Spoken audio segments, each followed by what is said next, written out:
രാജ്യത്ത് വാണിജ്യ സിലിണ്ടറിന് വില കുറച്ചു എന്നതാണ്. 19 കിലോ വരുന്ന സിലിണ്ടറിന് 41 രൂപയാണ് കുറച്ചത്. നമുക്ക് അക്കാര്യം കൂടി അരുൺ ശങ്കറിനോട് ചോദിക്കാം. അരുൺ, വാണിജ്യ സിലിണ്ടറിനാണ് 41 രൂപ കുറഞ്ഞത്. അപ്പോഴും ഗാർഹിക ഉപയോഗത്തിനുള്ള സിലിണ്ടറിന്റെ വില അതങ്ങനെ തന്നെ തുടരുന്നുണ്ട്. വിശദാംശങ്ങൾ എന്താണ്?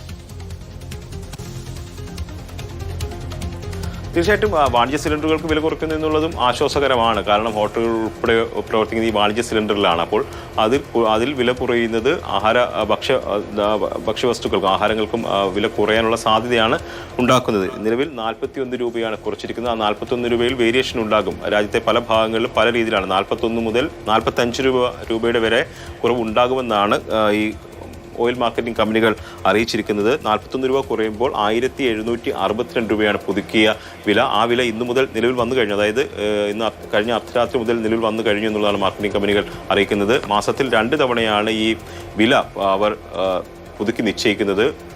മാസം ആദ്യം 1-ാം തീയതിയും അതോടൊപ്പം തന്നെ മാസത്തിന്റെ പകുതി 15-ാം തീയതിയുമാണ് പുതുക്കി നിശ്ചയിക്കുന്നത്. അപ്പോൾ മോദി പറഞ്ഞ പോലെ ഗാർഹിക സിലിണ്ടറുകളുടെ വില കുറഞ്ഞിട്ടില്ല എന്നുള്ളത് ഒരു പ്രശ്നം തന്നെയാണ്. അരുൺ നേരത്തെ സൂചിപ്പിച്ചതുപോലെ ഗാർഹിക സിലിണ്ടറുകൾക്കപ്പുറം ഈ വാണിജ്യ സിലിണ്ടറുകളുടെ വില കുറയുന്നതോടെ ഈ റെസ്റ്റോറന്റുകളിൽ നിന്നും മറ്റും ഭക്ഷണം കഴിക്കുന്നവർക്ക് ഒരു ചെറിയ ആശ്വാസം ഉണ്ടാകാൻ സാധ്യതയുണ്ടോ? കൂടിയ വില അവർ കുറയ്ക്കോ?